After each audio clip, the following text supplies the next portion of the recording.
You are seeing this because you have encountered love at what appears to be the wrong moment. This is not a coincidence. You met someone who awakened something in you that you thought was dead, or perhaps you never knew it existed at all, and the timing could not be more catastrophic. You are married, they are married. You are about to move across the world, they are leaving tomorrow, you are rebuilding from devastation, they are entangled in chaos. The rational mind screams that this is impossible, that this is fantasy, that you must walk away. But something deeper will not let you dismiss it. I have discovered throughout my work that before a major psychological breakthrough in love, the psyche emits specific signals. Most people miss them. They stay stuck in the prison of convenience, choosing practical partnerships over soul recognition, safety over transformation. They tell themselves the timing is wrong. They convince themselves it was just chemistry. They rationalize it away until the feeling becomes a ghost that haunts every subsequent relationship. But you are different. You are here because some part of you recognizes that what you experienced was not random infatuation, it was recognition. Right now, in this exact moment, you are standing at the gateway between a life built on compromise and a life aligned with your deepest truth. Here is what terrifies most people about true love arriving at the wrong time. It is not the logistics. It is not the complications. It is not even the potential loss. It is the unbearable clarity it brings about every choice you have made up until now.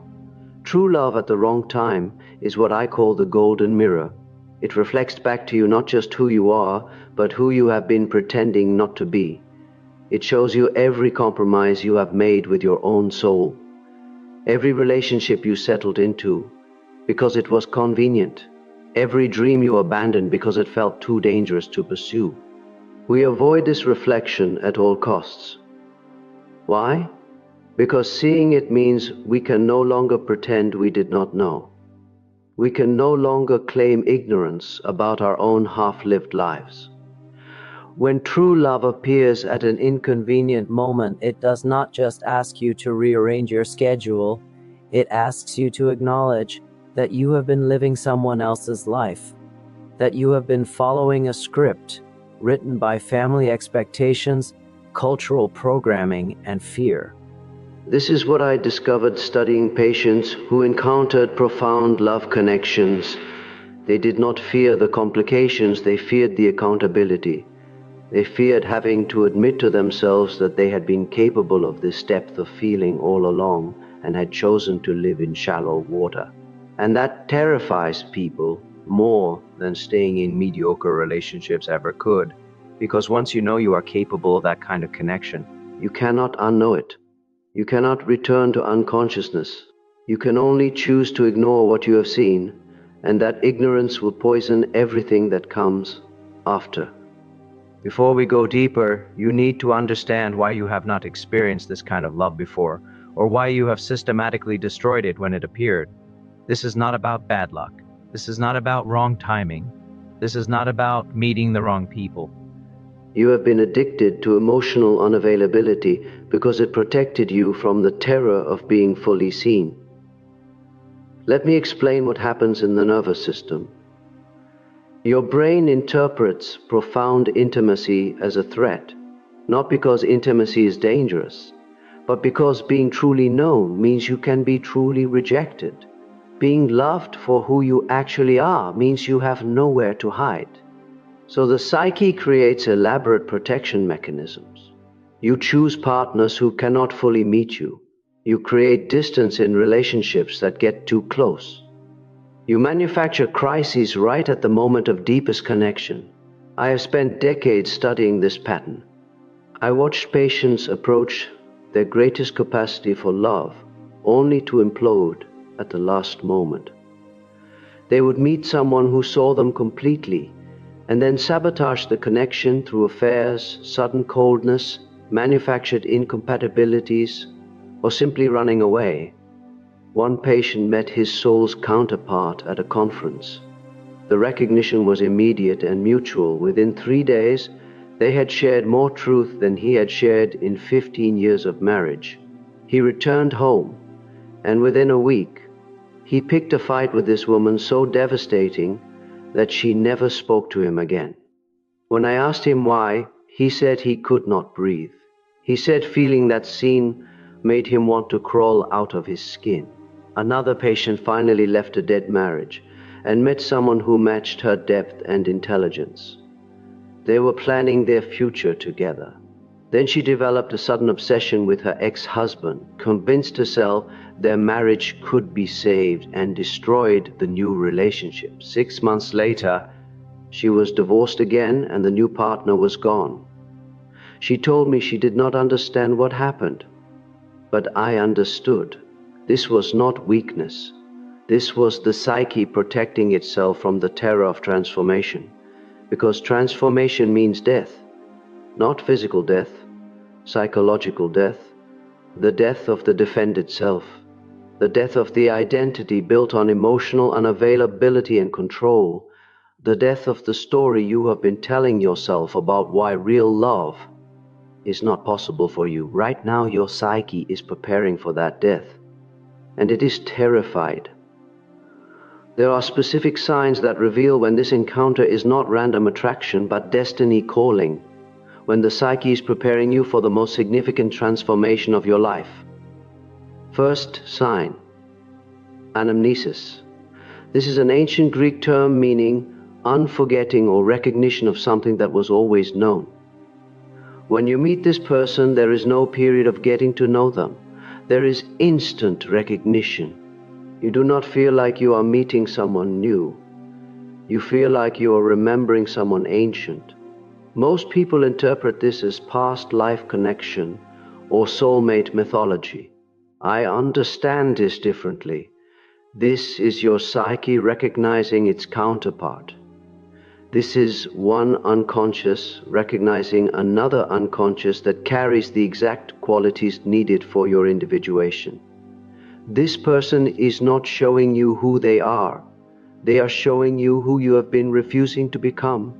They carry your golden shadow, the parts of yourself you have repressed, denied, or projected onto others your entire life. When you meet them, you are not falling in love with another person. You are falling in love with your own wholeness reflected back to you. Second sign, the impossible timing paradox. The timing is catastrophically wrong, yet you cannot dismiss the connection. You have practical reasons to walk away. You have logical arguments against pursuing this.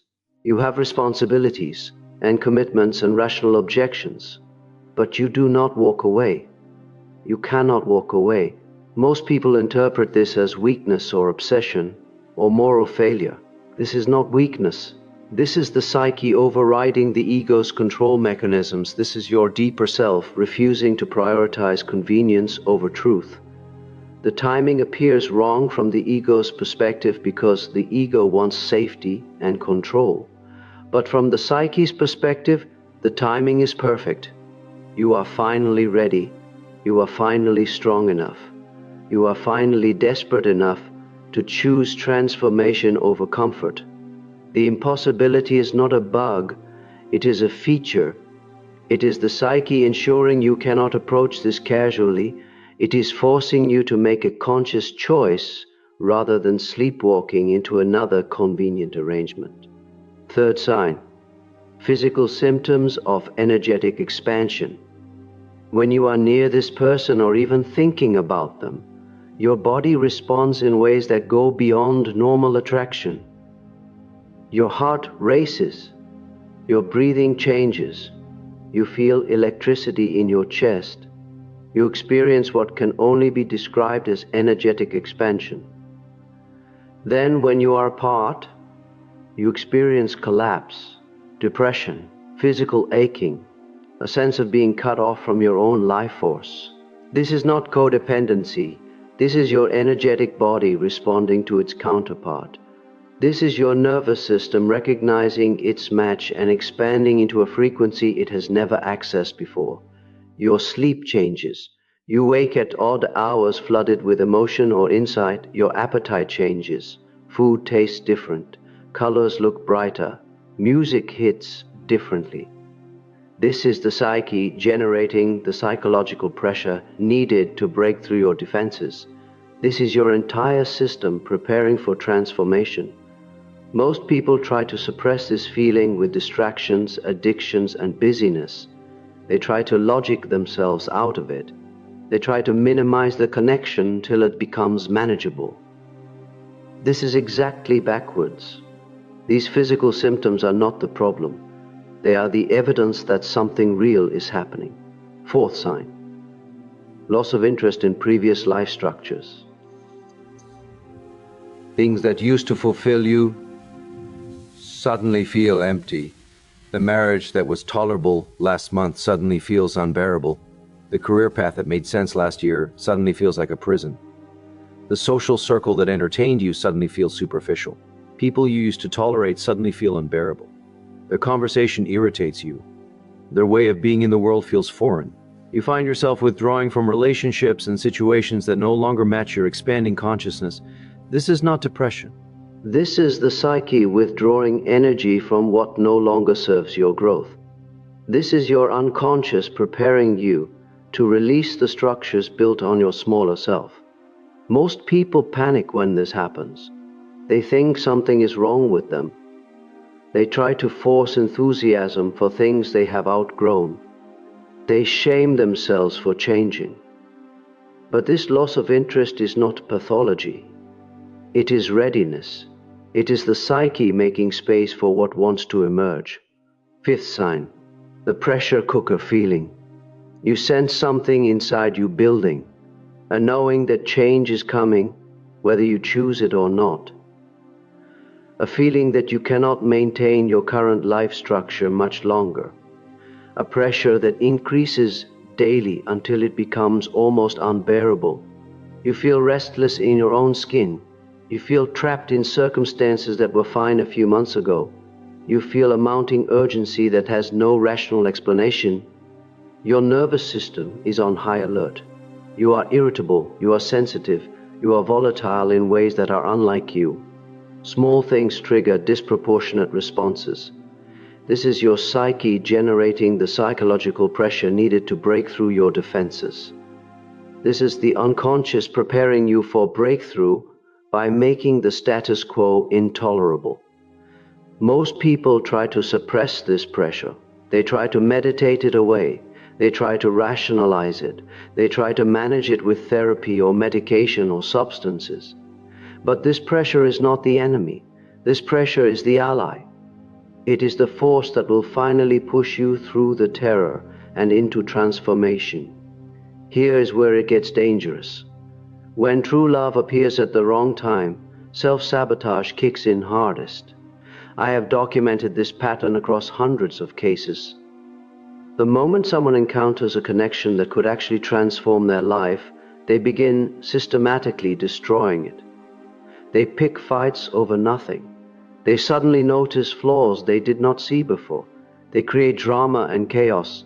They withdraw emotionally and blame the other person for the distance. They manufacture crises in other areas of their life to justify walking away. They convince themselves it was just chemistry or infatuation or delusion. Think about the last time you were close to this kind of love. What happened? Did you suddenly decide they were not that special after all? Did you focus obsessively on their flaws? Did you create distance and then blame them for not pursuing you? Did you run back to an ex or start a new relationship to avoid the intensity? Did you convince yourself the timing made it impossible? These are not random events. These are your psyche trying to protect you from the terror of being transformed. Because true love at the wrong time is not asking you to add someone to your existing life. It is asking you to burn your existing life down and build something entirely new. It is asking you to leave the marriage. It is asking you to change the career. It is asking you to disappoint people. It is asking you to be selfish in ways you have never allowed yourself to be. And most people cannot tolerate that level of disruption. So they sabotage. They create the familiar pattern of loss. They prove to themselves once again that real love is not possible. They return to the comfortable story that they are somehow cursed or unlucky, or that true love does not exist. This feels safer than admitting the truth, that love is possible, that it is here, that you are choosing not to reach for it because the price feels too high. But here is the truth. True love is not about luck. It is not about timing. It is not about the right circumstances finally appearing. True love is about allowing. It is about stopping your resistance to your own evolution. I discovered that people do not fail at love because they meet the wrong people. They fail because they cannot tolerate the psychological reality of being deeply known and choosing themselves anyway. They cannot handle being seen completely and loved anyway. They cannot handle the responsibility of matching someone's depth. They cannot handle the vulnerability of admitting they want something this much. They cannot handle disappointing others to choose themselves. So they sabotage themselves. They create the familiar pattern of loss and convince themselves it was inevitable. They tell themselves the timing was wrong. They tell themselves it would not have worked anyway. They tell themselves they were being realistic and mature. This identity feels safe. It feels known. It feels like home, even when that home is burning down around them.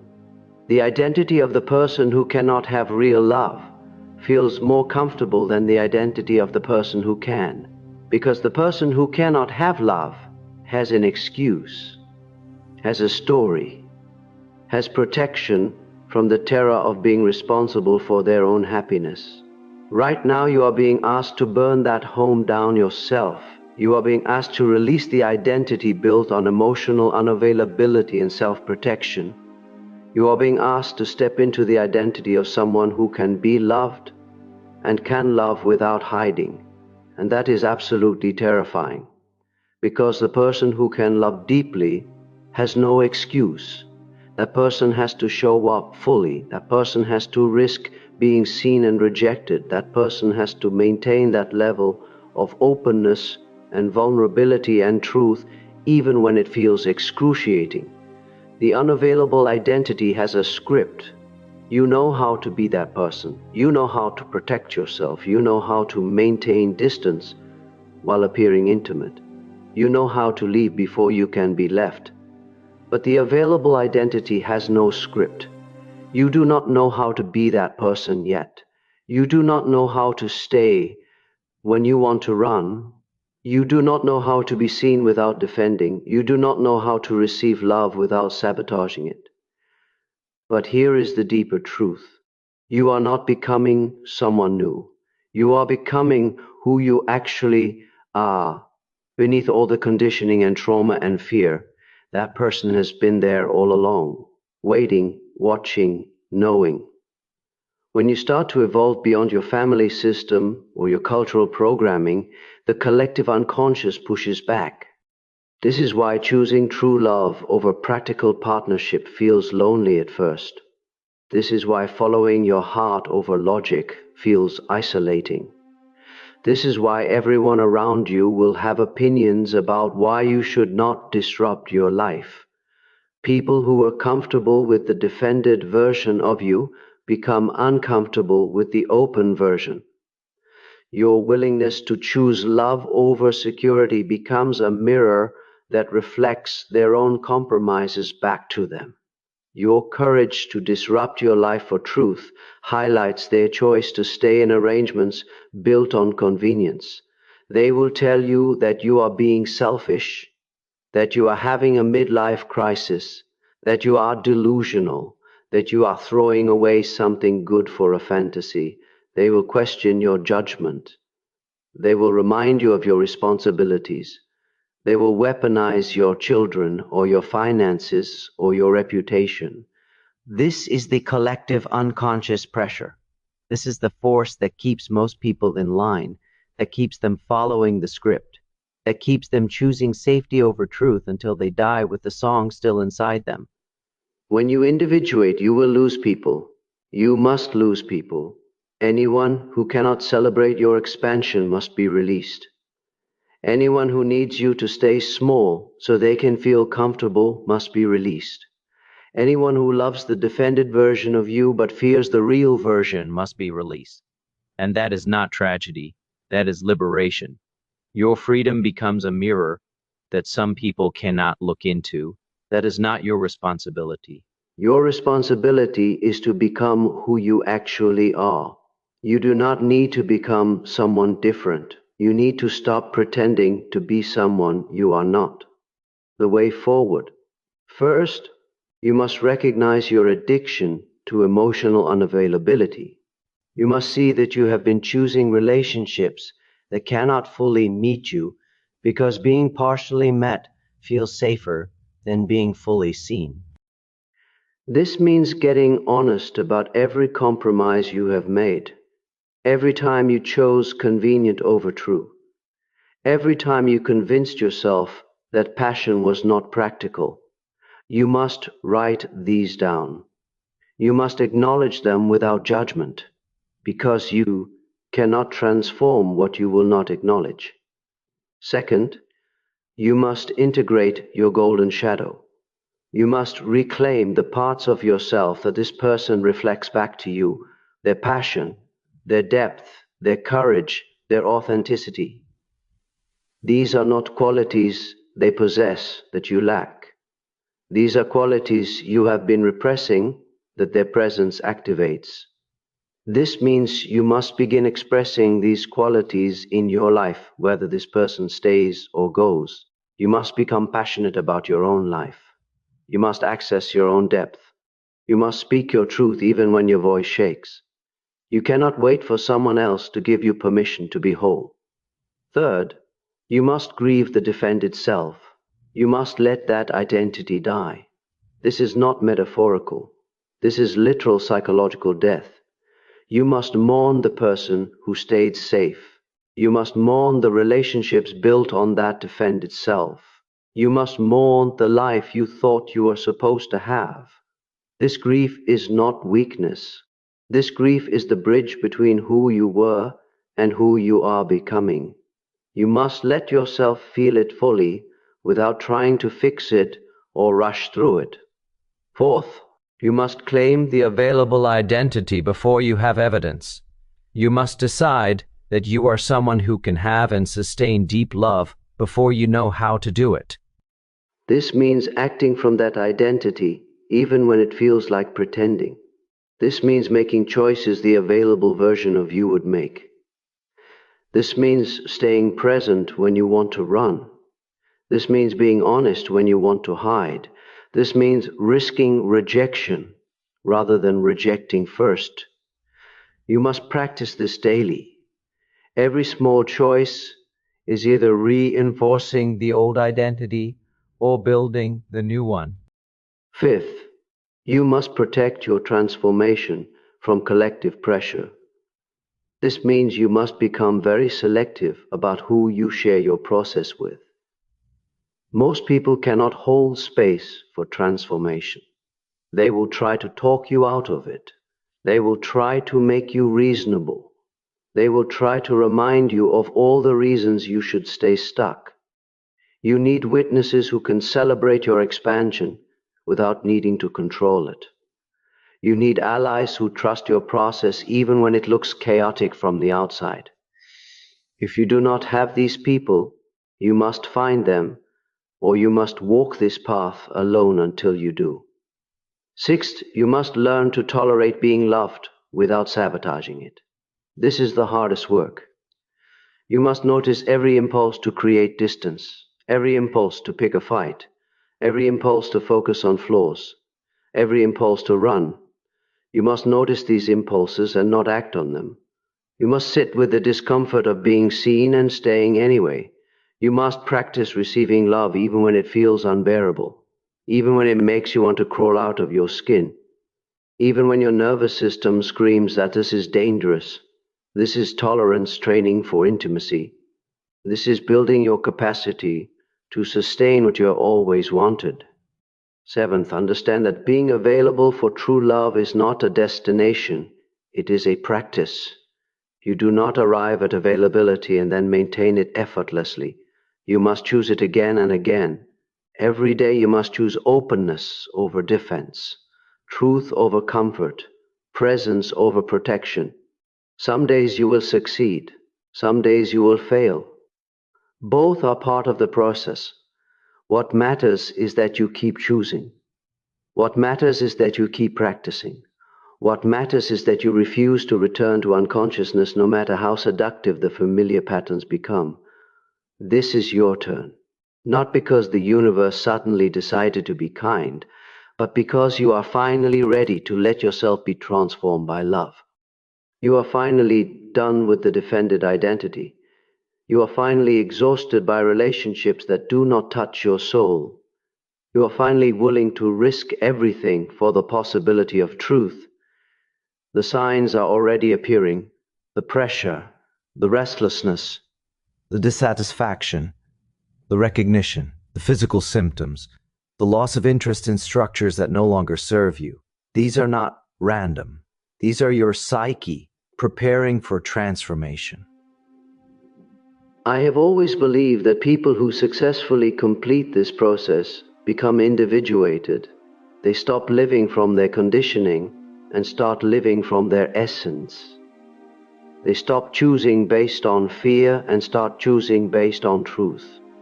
They experience true love not because they found the perfect person at the perfect time, but because they became psychologically aligned with intimacy. They became available. They became willing to be seen. They became capable of sustaining connection without sabotaging it. And that alignment changes everything, not just in love, but in every area of life. Because when you stop running from your own depth, you stop running from everything. You become able to meet life directly. You become able to feel fully. You become able to be present with what is, rather than constantly seeking escape. Here is what you must do. 1. Acknowledge your pattern of choosing emotional unavailability without judgment. Write down every relationship where you chose safety over depth. See the pattern clearly. 2. Decide that half-lived love is no longer acceptable. Decide that you will no longer betray yourself to maintain comfort. Decide that you will no longer choose practical over true. 3. Identify one action you can take this very day that aligns with your truth. This might be having a difficult conversation. This might be admitting what you really want. This might be ending something that is not serving you. Do not wait for clarity. Do not wait for perfect timing. Do one thing today that the available version of you would do. 4. Expect resistance. Expect your ego to fight back. Expect fear. Expect self-doubt. Expect everyone around you to question your choices. Do not interpret this as evidence that you are making a mistake. Interpret this as evidence that you are finally making a real choice, as evidence of transformation. 5. Find allies who can witness your evolution without trying to hinder it. Find people who trust your process. Find people who celebrate your courage rather than question your judgment. If you do not have these people yet, seek them. Join communities of people doing this work. Find a therapist who understands individuation. Do not walk this path surrounded by people who need you to stay small. 6. Commit to the daily practice of choosing from your higher self rather than your defended self. Every morning, ask yourself what the whole available courageous version of you would choose today. Then choose that, even when it feels uncomfortable, even when it feels scary, even when everyone around you thinks you are making a mistake. 7. Ask yourself, what would the person who is available for true love do right now? What would that person say? How would that person show up? Then do that, especially when it feels like pretending, especially when you do not feel ready. especially when your nervous system is screaming that this is dangerous, because that is how you bridge the gap. You act as if until you become. You are standing at the gateway.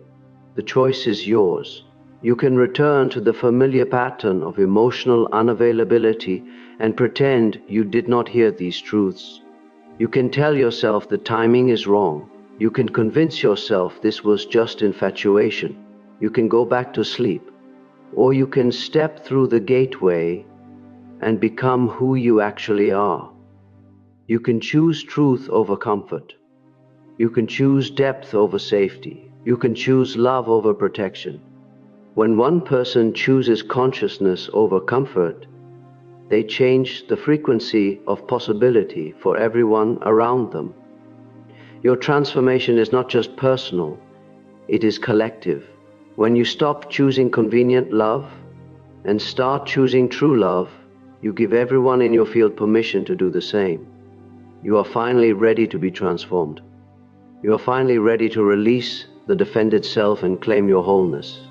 You are finally choosing your evolution over your excuses. And that choice changes everything. Welcome to the beginning of who you were always meant to be.